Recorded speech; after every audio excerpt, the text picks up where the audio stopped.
voix du Fénois, des questions locales. Des réponses d'experts. Yorana Limanoui. Yorana. Alors, tu as été élue première dauphine de Miss Méné-Méné, donc c'est Miss Ronde Tahiti en fait, en 2023. Avec toi, on va parler de santé mentale, de rapport au corps et d'acceptation de soi. Alors d'abord, est-ce que tu peux nous parler un petit peu de toi et ce qui t'a poussé à l'époque à participer à ce concours? Alors, déjà, merci pour l'invitation. Et je m'appelle Rivanui, j'ai 32 ans, j'aurai 33 ans cette année. Je suis maquilleuse et coiffeuse à mon compte. Qu'est-ce qui a fait à l'époque que tu as eu envie de te lancer dans ce concours de beauté? En fait, c'était tout à fait personnel. Je voulais me réconcilier avec mon image et aussi sensibiliser et apporter un message aux jeunes femmes qui ne se sentent pas bien dans leur peau. Toi, comment ça se passait dans ta vie avant le concours? Est-ce que des fois, tu avais des petites réflexions? Tu dis que tu voulais te réconcilier avec toi, avec ton corps. Tu n'étais pas forcément à l'aise, du coup? Je pense que c'est un peu comme toutes les femmes. On se réveille le matin, on se dit, oh là là, j'ai un petit bouton là, j'ai pris du poids, on a toujours un complexe quelque part. Et, et moi, j'en ai eu énormément. Et puis, ce sont surtout les jugements qui ont fait que je suis arrivée à me dire que... Ah, Oh. Et t'as pas eu peur, parce qu'un concours de beauté, on se dit qu'on va être exposé. Ça t'a pas fait peur, au contraire? peur, non, mais parce que je pense que j'ai été forgée pour ça.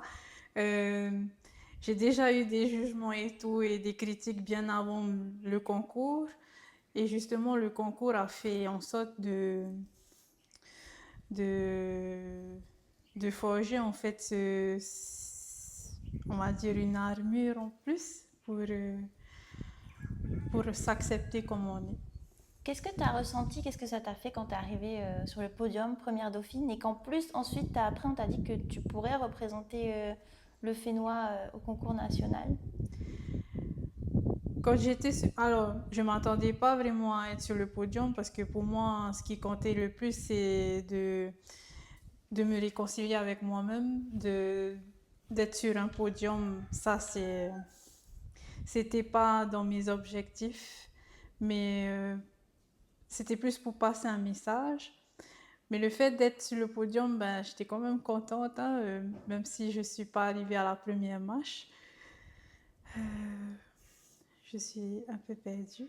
Tu as l'impression que le message que tu voulais passer, il est passé finalement? Est-ce que ça t'a donné peut-être une visibilité qui a fait qu'on écoutait un peu plus ce que tu avais à dire? Alors, le concours en lui-même m'a donné un peu plus de visibilité, même si avant ça, sans me rendre compte, j'inspirais déjà les femmes parce que je partageais beaucoup sur les réseaux sociaux, je partageais un petit bout de ma vie ou bien je partageais des petites vidéos où je me faisais belle. Du coup, en fait, ce concours a juste apporté un petit plus parce que jamais je me serais mise à découvert, à me mettre en maillot, défiler devant une centaine de personnes. Et voilà. Je pense Ça a que été quoi la réaction de ta communauté? Tu as reçu beaucoup de soutien, d'encouragement?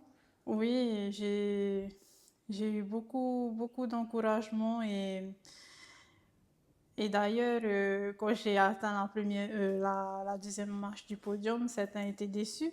Mais bon, c'est comme ça, il n'y a que 3 places sur le podium et j'accepte ce qu'on me donne. Mais oui, j'ai reçu beaucoup d'encouragement parce que pour eux, j'étais celle qui apportait le plus, je pense, à ce concours. Et donc tu devais représenter le Fénois au concours national. Finalement, ça ne s'est pas fait. Qu'est-ce que ça a représenté pour toi d'aller au concours Miss Ronde de France? Ben, une certaine reconnaissance envers ce que je suis, mais et aussi le fait de représenter Tahiti en France a fait que... Ah, je suis perdue, pardon, je suis... Il n'y a pas de souci. Est-ce que aujourd'hui, avec ton titre, voilà, même si c'est première dauphine, c'est pas Miss, mais c'est pas grave. Est-ce que depuis ce titre, tu ressens une responsabilité peut-être par rapport aux autres femmes de montrer que ben ouais, on peut être belle, on peut être à l'aise, bien dans tous les corps. Alors, oui et non, je ressens une certaine responsabilité, oui et non, parce que, ben, en fait, quand tu t'affiches comme ça en public, et ben, tu deviens un peu un miroir pour certaines femmes, tu deviens un reflet parce que ben, certaines se reconnaissent en toi. Et non, parce que ben, je reste moi-même, je suis comme toi, je suis comme une autre personne. Euh, je mange le matin, le midi, le soir. Enfin, je fais des choses que beaucoup le font aussi. Alors, Rivanui, c'est... Comment dire? Euh, ben, Rivanui, elle fait des erreurs. Rivanui, elle rigole, elle pleure. Et voilà, je suis un être humain parfait, comme toi et moi. Enfin, voilà. Il y a des gens C'est- qui t'arrêtent peut-être des fois, ou qui te disent merci. Oui, ben ça m'est arrivé même où quelqu'un m'a serré dans ses bras pour me dire merci, merci d'être cette voix pour nous les femmes rondes. Et je me rappelle une fois où j'ai défilé pour des maillots de bain pour l'élection Miss Tahiti, où je devais représenter une marque de maillot. Et juste après la soirée de l'élection, ben, une dame s'approchait de moi et elle m'a serré fort. Elle m'a dit merci pour nous, merci pour ce que tu dégages. Et ben, ça m'a fait du bien. Je me Hmm. suis dit, je pensais pas que en étant ronde, parce que moi j'ai toujours rêvé d'avoir aussi un corps parfait. Je pense que c'est normal. Mais quand tu as des personnes qui viennent vers toi et te remercient d'être une personne comme ça, ronde et qui s'accepte comme elle est, et ben ça fait du bien. Et finalement, ce titre, ça t'a aidé à atteindre un peu ce que tu voulais, de t'accepter. Oui, ça m'a permis de m'accepter parce que jamais j'aurais, comme je dis, je parlais du défilé en maillot de bain. Encore défiler en robe, ça, c'est pas un problème. Mais montrer sa surface de caresse, ça, c'est autre chose. Et oui, ben, ça m'a permis de m'accepter et on va dire de guérir un peu avec cette, euh, cette, cet enfant, euh,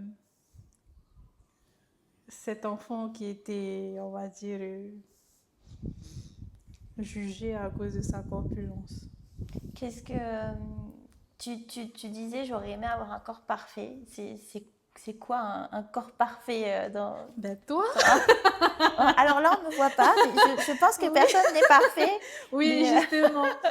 Et ben ça, c'est quelques temps après que je me suis dit que, en fait, peu importe la taille, le corps, c'est vraiment la personne intérieure que tu es qui est importante parce que tu peux être vraiment magnifique, vraiment, mais une bombe atomique extérieurement, mais être pourri, mais pardon du terme, mais quelqu'un de très malveillant à l'intérieur.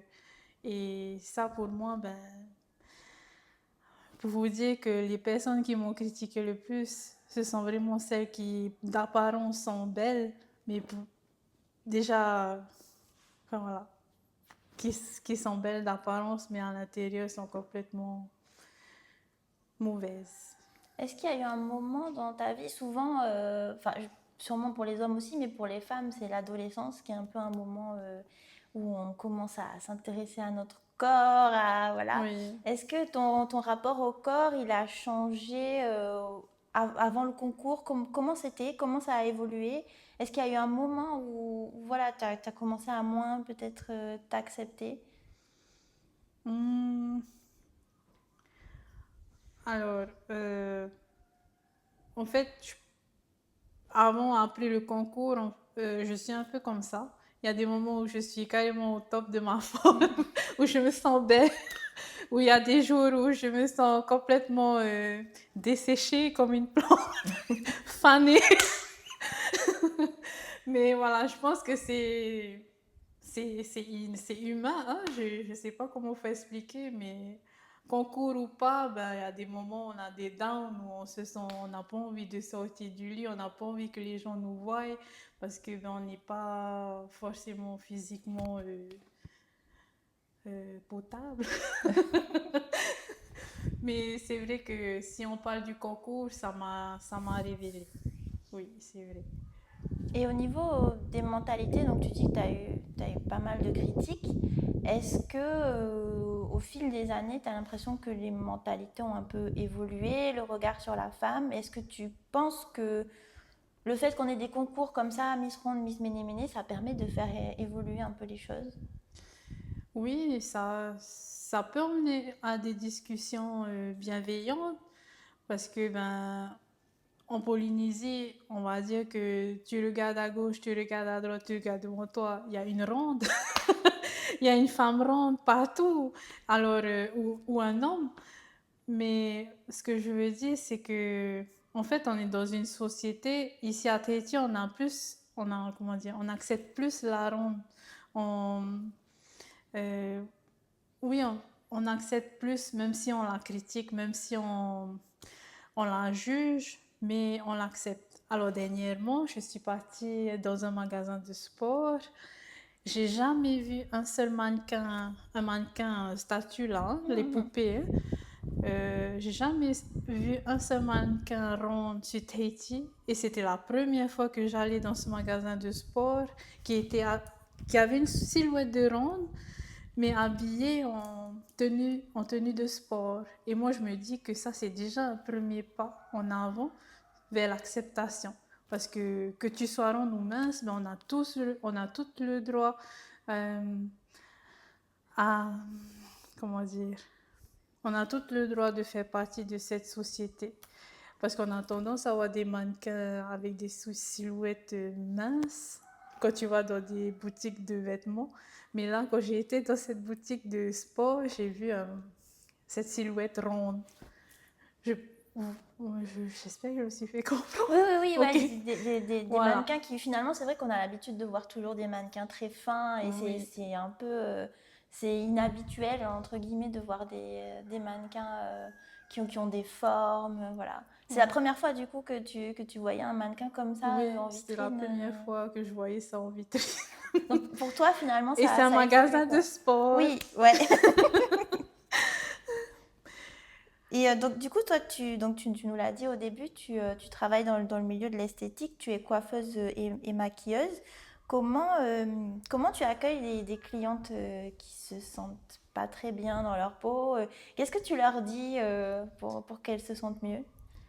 Eh bien, que déjà, le maquillage n'est pas là pour cacher, mais plus pour révéler leur beauté, parce que, ben, mine de rien, toutes les femmes sont belles naturellement, mais ben, mon métier à moi, c'est vraiment de venir révéler ce qu'elles sont à l'intérieur.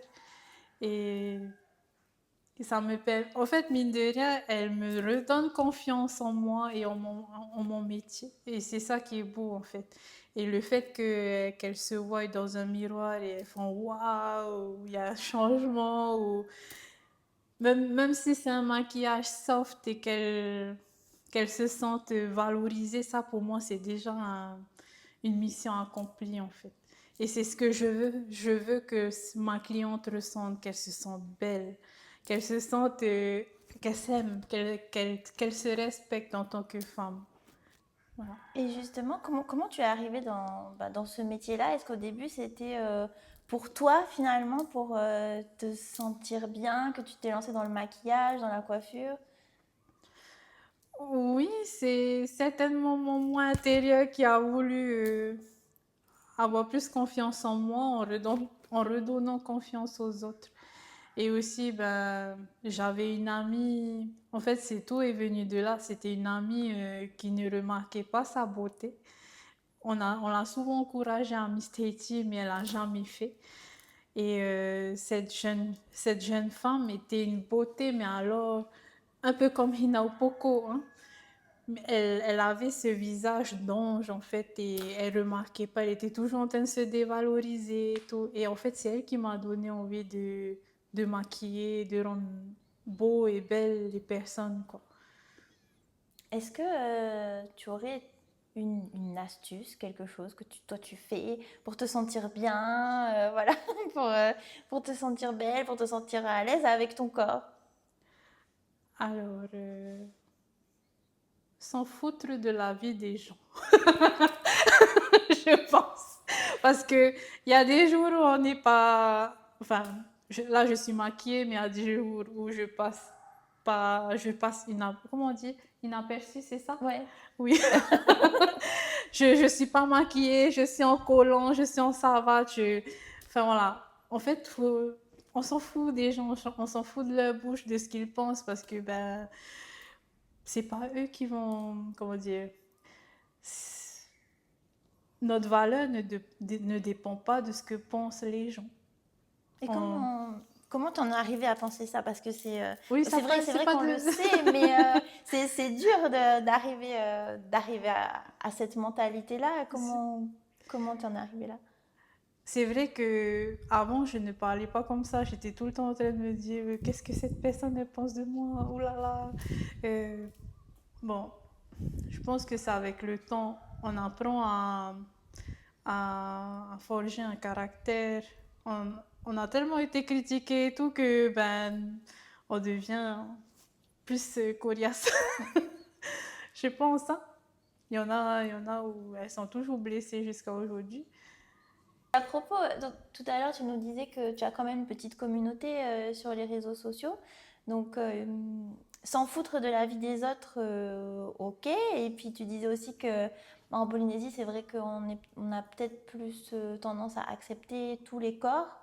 Mais sur les réseaux sociaux, est-ce que Oui, comment tu gères ça? Parce que sur les réseaux sociaux, souvent c'est un peu plus compliqué. On peut recevoir des commentaires haineux. À la fois il y a ça, et puis il y a beaucoup d'images de corps parfaits entre guillemets avec des filles qui font du mm. sport et tout. Comment tu gères ça?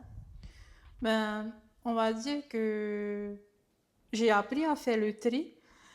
Ah, et il faut savoir aussi que j'ai pas autant reçu de critiques que sur les réseaux sociaux, je veux dire, parce que quand je m'expose, c'est toujours, je publie toujours quelque chose de bienveillant. Je publie jamais quelque chose pour clasher quelqu'un ou pour amener quelqu'un à sa place, parce que c'est pas dans mon domaine. Euh, J'aime bien partager un texte bienveillant et je pense que c'est ce que c'est ce qui a permis aux gens de m'accepter tel que je suis. Après, comme je disais, je m'en fous de la vie des gens. Mm. Je m'en fous de la vie des gens. Et alors, par contre, quand je me suis... J'ai une petite anecdote. Quand je me suis présentée à Miss Méné Méné, la critique que j'avais reçue, c'est que j'étais trop mince pour ce concours. Ah bon? Que je Mais ne enfin, suis pas assez ronde pour le ouais. concours.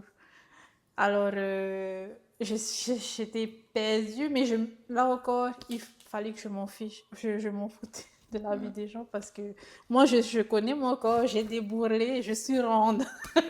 Alors, je me suis dit, non, ce concours, il est aussi fait pour moi. Et pour le concours national, là aussi, j'ai une anecdote. Pour parler des critiques sur les réseaux sociaux, des candidats qui se présentaient aussi à cette élection de d'autres régions, ben, elles se sont carrément désistées parce qu'elles ont reçu des critiques, ça les a touchées. Mm. Et par contre, là, ça a touché sur la corpulence, mais aussi sur leur couleur de peau parce qu'elles elles sont noires de peau et rondes, et elles ont reçu des critiques. Et ce que j'ai dit à cette amie qui concourait aussi pour Miss Ronde France, c'est que si on s'arrêtait à ce que disaient les gens, comment dire, on n'avancerait pas. Alors, il faut continuer le concours. Bon, moi, j'ai arrêté pour des raisons personnelles, mais j'ai eu pitié de cette amie-là. Je me suis dit, les gens sont tellement méchants, ils ne se rendent pas compte que leurs paroles peuvent être très blessantes et faire enfermer quelqu'un qui essaie de se valoriser, qui essaie de se montrer au monde. Voilà. Finalement, pour l'extérieur, c'est jamais, voilà, c'est Oui. jamais assez bien. Soit on est trop mince, soit pas Oui, assez, exactement. soit on est trop clair, soit trop foncé. Et voilà, finalement, voilà, c'est s'en foutre. De toute façon, on n'est jamais assez pour les gens.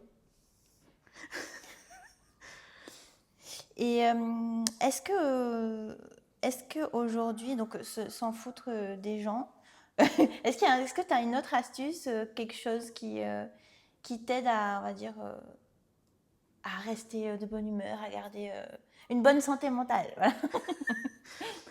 Alors, j'ai pas toujours eu cette joie de vivre et tout. Je suis quelqu'un qui cache aussi beaucoup ses émotions. Mais enfin, quelle astuce? À part s'en foutre des gens. J'ai pas pensé à quelque chose de positif le matin. Tu te réveilles, tu te dis, bon, allez, aujourd'hui, la journée va bien se passer. Je vais prendre un bon café, bien corsé, ou un bon chocolat chaud, ou tu prends rien, tu t'en fous. Mais voilà, ou bien, ben moi j'aime beaucoup lire des petites citations positives pour commencer la journée. Ou très récemment, ben, une amie m'a initiée aux énergies. Du coup, des fois, ben, ça m'arrive de brûler quelques encens et de méditer, de faire un lâcher-prise. Et ça aussi, ça aide beaucoup. Parce que je suis quelqu'un qui vit à 1000 à l'heure, des fois. Et cette façon, enfin, travailler sur les énergies m'a beaucoup calmée aussi. Et pour revenir rapidement aux réseaux sociaux, donc il y a les commentaires qu'on reçoit et puis il y a aussi les publications qu'on voit passer. C'est vrai qu'on est inondé d'informations et comment il y a par exemple des jeunes qui vont nous écouter et qui sont assez sensibles à ça, le fait de voir des corps musclés, minces, voire maigres, défiler sans arrêt dans nos fils d'actualité. Comment toi tu le vis et comment tu fais pour t'en foutre, t'en détacher? Eh bien, en fait, je me suis toujours aussi faite cet idéal de beauté, hein, femme mince, fit, avoir les fesses galbées, enfin, enfin, la femme parfaite, quoi. Et ça, ben, ce sont les images, comme tu disais, hein, c'est les vidéos, les images que les réseaux sociaux nous projettent, ou bien les magazines. Mais, comment dire, mais des fois, on n'a pas le choix que de vivre dans un corps, enfin, on nous a offert ce corps-là, ben voilà, le plus important, c'est d'accepter, de s'accepter tel qu'on est et surtout de prendre du recul, d'essayer de guérir à l'intérieur de nous. Je pense que, je sais pas si...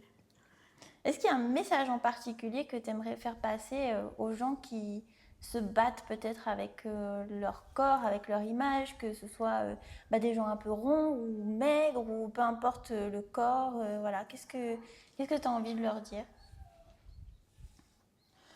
Ben, que vous êtes assez, que c'est pas un magazine, c'est pas un podium, c'est pas une scène, ce n'est pas les réseaux sociaux qui vont vous définir qui vous êtes. Parce que vous êtes comme vous êtes. Vous êtes rond, mince, black, ou je sais pas quoi. Mais tant que vous êtes beau ou belle à l'intérieur, c'est ce qui est le plus important. Et on parlait un peu de. Je te posais la question de l'avant avant élection. Ça a été quoi ton chemin pour arriver à t'accepter? Est-ce qu'il y a eu des moments où, j'imagine, ça a été peut-être un peu dur? Est-ce que tu es passé par des régimes, des choses comme ça? Ben, je vais pas vous cacher que j'ai tout tenté pour maigrir, hein, pour, me, en pensant me faire accepter par la société, en fait. Parce que je voulais rentrer dans un cadre et en fait, le cadre était trop petit. Du coup, j'ai cassé le cadre. Ah ouais, en fait, je voulais être dans les normes, pensant être la norme et tout.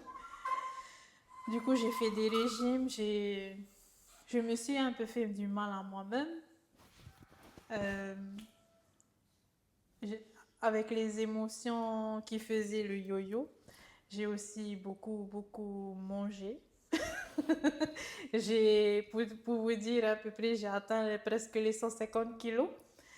À quel point, ben, émotionnellement, j'étais instable. Ensuite, j'ai voulu reprendre soin de moi parce que pour moi, ben, l'obésité, c'était pas possible. Il y a l'acceptation du corps, ça c'est normal. Mais il y a aussi le fait de penser à sa santé. Et je voulais pas normaliser le fait d'être obèse ou voilà, c'est pas cette inspiration que je veux donner aux gens. Alors oui, je suis ronde, mais je veux être une ronde en bonne santé. Voilà. Pas une ronde comment dire, qui normalise l'obésité. Est-ce qu'il y a eu un moment où tu as eu un déclic, peut-être un médecin qui t'a dit quelque chose ou... Oui. Alors, j'ai eu la Covid en 2019 et cette Covid m'a complètement... bon, j'ai été hospitalisée pendant presque 2 semaines parce que j'avais un manque j'arrivais à respirer difficilement. Et en fait, tout ça à cause de mon obésité. Et le médecin m'a bien fait comprendre qu'il fallait que je perde du poids. Et en fait, c'est de là que vient mon déclic. Pour avoir perdu du poids, enfin, il fallait que, il fallait que je passe par là, en fait. Bon, on n'a pas besoin de passer par là pour avoir un déclic, hein. Je préfère être clair dessus. Si on peut déjà faire marche arrière et prendre soin de soi, il faut le faire dès maintenant. Il y a accepter tel qu'on est et il y a aussi le fait de prendre soin de soi. Ces deux choses vont de pair. Enfin, je Et aujourd'hui, pense. comment tu prends soin de ta santé? Parce que du coup, tu as dû maigrir pour ta santé et c'était Oui, plus le même schéma que vouloir maigrir parce que tu veux oui. correspondre à quelque chose. Comment tu mangeais avant quand tu voulais maigrir pour coller à une image et ensuite, maintenant, comment tu manges pour te sentir bien et pour être bien juste Alors, alors je mettais de l'argent dans des produits pour maigrir. Ce qui était là, c'était pour vraiment pour être accepté, pour changer ma silhouette et correspondre à une norme. Alors que prendre soin de moi à cause de ce que le médecin m'a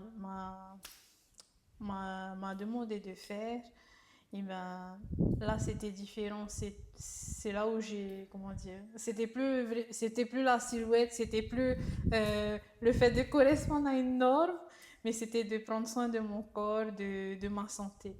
C'était ça le plus important parce que quand j'ai eu la Covid, ben, ça voulait dire qu'à 27 ans, mon système immunitaire était pas bon. Et qui dit pas bon, ben, c'est parce que je m'alimentais mal.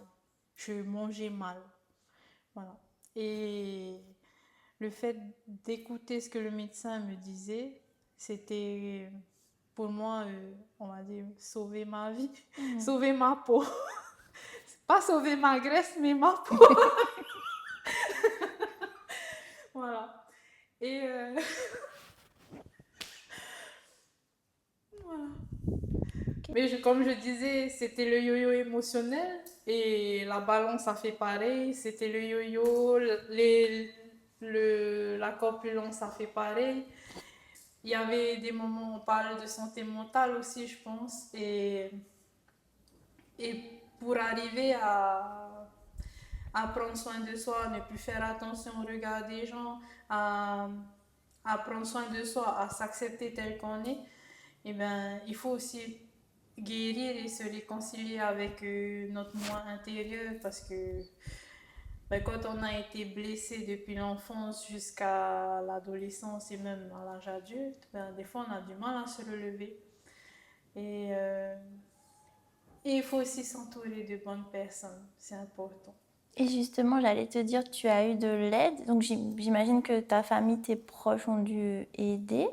Et est-ce que tu t'es tournée vers un professionnel de santé? Est-ce qu'il y a eu un psychologue qui t'a accompagné dans cette guérison?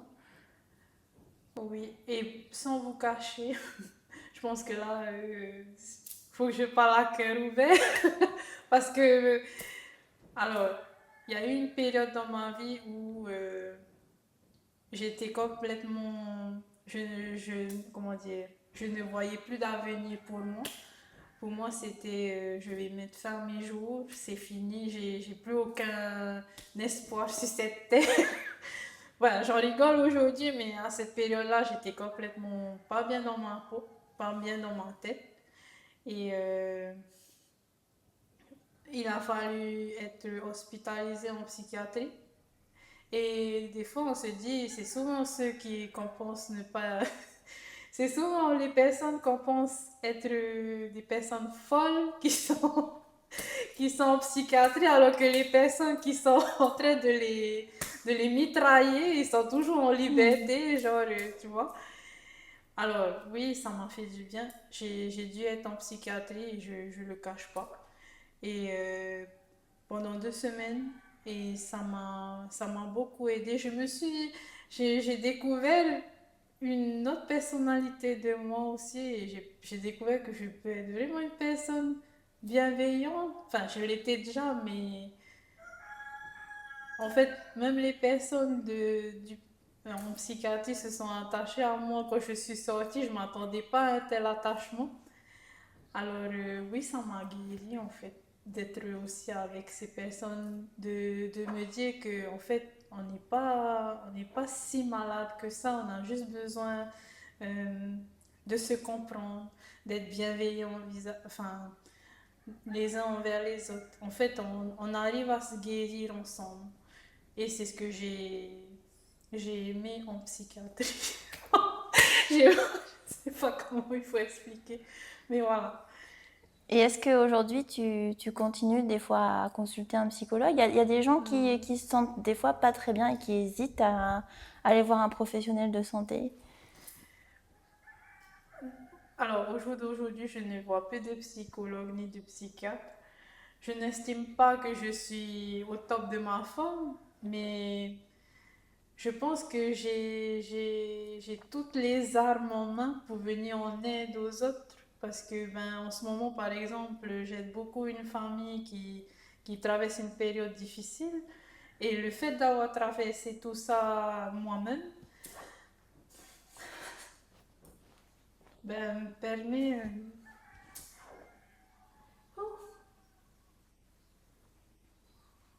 Le fait d'avoir vécu des choses, ça permet Voilà, d'aider ça les autres. permet d'aider les autres. Et c'est quelque chose qui te tient à cœur de venir en aide aux gens? Je pense que ça me tient pas à cœur, c'est naturel. Il faut que ça se fasse. Qu'est-ce que tu aimerais dire à la Rivanouille de 7 ou 8 ans, on va dire, la petite toi? Waouh, t'as traversé vraiment! Ma petite Rivanouille, courage, la vie sera pas facile, mais ça vaut la peine d'être vécu. Alors, continue. Sois une inspiration pour les autres, je pense. Alors nous, on aime bien terminer nos podcasts par un petit quiz. Voilà, donc j'ai quelques petites questions pour toi.